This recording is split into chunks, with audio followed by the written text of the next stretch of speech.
న్యాయవాదుల సంక్షేమం కొరకు మరియు మా వాల్మీకి జాతి కొరకు ఈరోజు ఇక్కడ సమావేశం జరపడం చాలా హర్షదాయకము.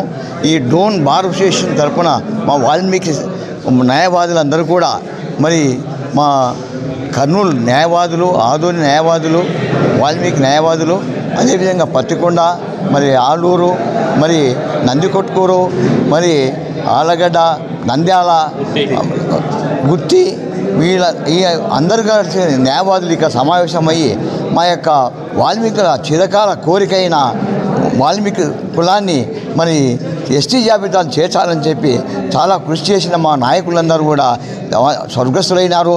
కానీ ఈనాటికి కూడా ఇది మా ఆశయం నెరవేరలేదు.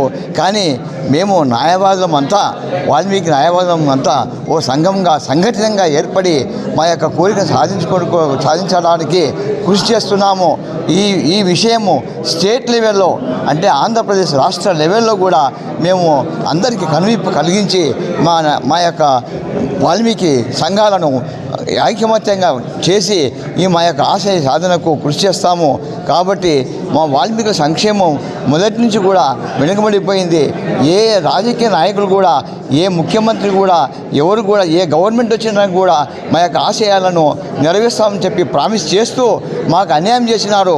కానీ ఇప్పుడు ఉన్న ఈ గవర్నమెంటు, చంద్రబాబు నాయుడు గవర్నమెంటు అంటే తెలుగుదేశం పార్టీలో మొదటి నుంచి కూడా బీసీలకు ప్రాముఖ్యత ఇస్తూ వస్తుంది. అదేవిధంగా వాల్మీకులకు కూడా ప్రామిస్ చేసి ఇంతవరకు కూడా కమిషన్ ఏర్పాటు చేసి మాకు అనుకూలంగా కూడా సాయం చేశాడు. కానీ అది నెరవేరలేదు. సెంట్రల్ గవర్నమెంట్, కేంద్ర ప్రభుత్వము ఇప్పుడు బీజేపీ పార్టీ ఉంది కాబట్టి, ఇప్పుడు కూటమి ప్రభుత్వంలో అది కూడా భాగస్వామి కాబట్టి మాకు అనుకూలమైన పరిస్థితులు ఏర్పడినాయి. ఇప్పుడు మేమంతా సంఘటితమై ఐకమత్యంగా ఉంటూ మా యొక్క ఆశయ సాధనకు మేము కృషి చేస్తాము. దీనికి ముఖ్యంగా మేము న్యాయవాదులు అయిన వాల్మీకి న్యాయవాదులు అంతా కూడా ఐకమత్యంగా ఉండి మా అందరికీ ఆదర్శంగా ఉంటూ మా యొక్క జాతిని ముందుకు నడిపి మా యొక్క ఆశయ సాధనకు మేము కృషి చేస్తామని చెప్పి నేను ప్రామిస్ చేస్తున్నాను. అదేవిధంగా నా యొక్క కృషి కూడా నేను కూడా సహకరిస్తాను. మరి మేము మా జీవితాంతం కూడా ఈ విధంగా ప్రతి గవర్నమెంట్ కూడా, ప్రతి నాయకులకు కూడా, ప్రతి పార్టీకి కూడా సాయం చేస్తూ వచ్చాము. కానీ మా కోరిక నెరవేరలేదు. ఇప్పుడు మాకు మంచి అవకాశం వచ్చింది కాబట్టి మా వారికి అందరికీ కూడా, మా వాల్మీకి నాయకులకందరూ కూడా విన్నవించుకునేది ఏమంటే మీరందరూ కూడా ఐకమత్యంగా ఉండి మన యొక్క విభేదాలను పక్కకు పెట్టేసి మనం కృషి చేస్తే బాగుంటుందని చెప్పి నేను ఆశిస్తున్నాను. మరి నేను సీనియర్ న్యాయవాదిని. 1986 నుంచి ప్రాక్టీసులు ఉన్నాను. 78 నుంచి ప్రాక్టీసులు ఉన్నాను. అయితే ఇంతవరకు 45 సంవత్సరాలు నా యొక్క సర్వీసులో కూడా ఎన్నో కష్టాలు పడినాము. మా జాతిని అభివృద్ధి చేసుకోవడానికి కృషి చేశాము. కానీ ఏదో నెరవేరలేదు. ఇప్పటి నుంచి మరీ ప్రారంభిస్తున్నాము. మా యొక్క ఆశయ సాధన జరుగుతుందని చెప్పి భగవంతుని కోరుతున్నాము. మాకు వాల్మీకి మహర్షి యొక్క ఆశీర్వాదములు లభిస్తున్నాయి. కాబట్టి మోడీ ప్రభుత్వము, సెంట్రల్ గవర్నమెంటు మరి ఈ విధంగా అంటే అయోధ్యలో రామాలయం నిర్మించింది. ఆయన అయోధ్యలో రామునికి భక్తుడు.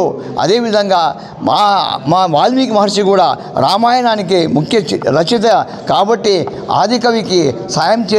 ఆదికవి ఏ విధంగా రామునికి సాయం చేశాడో అదేవిధంగా ఈ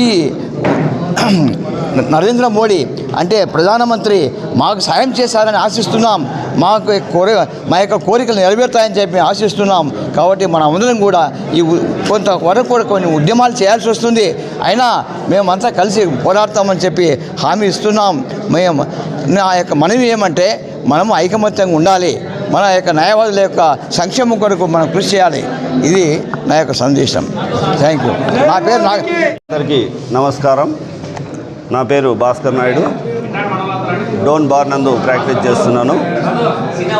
మా ఈ యొక్క సమావేశం యొక్క ముఖ్య ఉద్దేశం ఏమంటే ఎన్నో 1956 సంవత్సరం నుంచి ఒకప్పుడు వాల్మీకులంతా ఎస్టీ జాబితాలో ఉన్నటువంటిది దాన్ని తీసి బీసీఏగా వచ్చేటట్టు చేసినటువంటి అప్పుడు పాలకులు చేసినటువంటి పొరపాటు వలన మేము చాలా ఇబ్బందులు ఎదుర్కొంటున్నాం. ఈ జాతి వాల్మీకి బోయ అనేటువంటి వాళ్ళు ఎంతో అణగారిపోయినటువంటిది. కులవృత్తి లేక, విద్య లేక ఆ జాతి అంతా కూడా, మా జాతి అంతా అణగారిపోయింది. కాబట్టి సామాజికంగా, ఆర్థికంగా, రాజకీయంగా అన్ని రకాలుగా ఎదగాలంటే కంపల్సరిగా వాల్మీకి బోయలను ఎస్టీ జాబితాలో పునరుద్ధరించాలనేటువంటిది ఆ డిమాండ్ని బేస్ చేసుకొని మేము ఎన్నో సంవత్సరాలుగా పోరాటం చేస్తున్నాం. మా పూర్వీకులు, మా సీనియర్లు ఎంతోమంది ఉద్యమాలు చేసి వారు గతించడం కూడా జరిగింది. అయినా ఇంతవరకు మా ఆశయం నెరవేరలేదు. కాబట్టి ఇప్పుడు మేధావి వర్గమైనటువంటి వాల్మీకులు అందరూ ఏకమై ఒక ఆలోచనాప్రదంతో మా సోదరులు ఎంతోమంది ఎన్నో సంఘాలు ఏర్పాటు చేయడం కూడా జరిగింది. వారి ఆలోచన మేరకు ఉద్యమాలు చేస్తున్నారు. వారిని అందరినీ కూడా అభినందిస్తూ మేధావి వర్గంతో అంటే ఏ రాజకీయ పార్టీలకు సంబంధం లేకుండా ఈ న్యాయవాదులందరూ కూడా రాష్ట్ర వ్యాప్తంగా ఒక కమిటీని ఏర్పాటు చేసుకొని ఇప్పుడున్నటువంటి ప్రభుత్వాల మీద ఒత్తిడి తీసుకురావడం కోసం మేము అందరం కూడా ఈ సమావేశం ఏర్పాటు చేసుకొని ఇక్కడ ఒక సంఘం ఏర్పాటు చేసుకోవడం జరుగుతుంది. ఇప్పుడున్నటువంటిది చంద్రబాబు నాయుడు గారు గతంలో మాకు అనుకూలంగానే చెప్పినారు, చేస్తామని చెప్పినారు. అది కార్యరూపం దాల్చలేదు. జగన్మోహన్ రెడ్డి గారు చెప్పినారు, అది కూడా కార్యరూపం దాల్చలేదు. ఇప్పుడు అందరూ అనుకూలమైనటువంటి వాళ్ళే, ఎక్కువ మెజార్టీ ఉంది రాష్ట్రంలో. దేశంలో కూడా అలయన్స్ ఉన్నటువంటి పార్టీ చంద్రబాబు నాయుడు గారికి ఎన్డీఏ గవర్నమెంట్లో ఉన్నారు. కాబట్టి మా యొక్క నిజంగా వాళ్ళకు చిత్తశుద్ధి ఉంటే వాల్మీకి బోయలను ఎస్టీ జాబితాలో చేర్చాలనుకుంటే మంచి అవకాశం ఉంది. కాబట్టి దాన్ని నెరవేర్చడం కోసం మేమందరం కూడా పోరాటం చేస్తాం.